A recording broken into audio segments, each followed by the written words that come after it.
Iharap ang inyong mga katawan na isang haing buhay banal na kaaya-aya sa Diyos na siya ninyong katampatang pagsamba.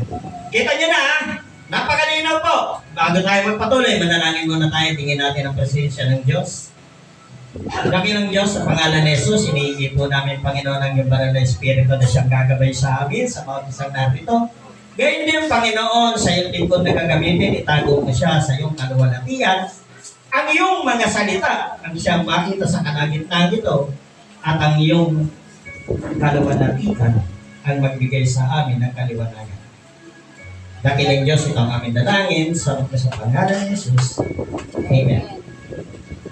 Dito pala sa verse na ito, ito po yung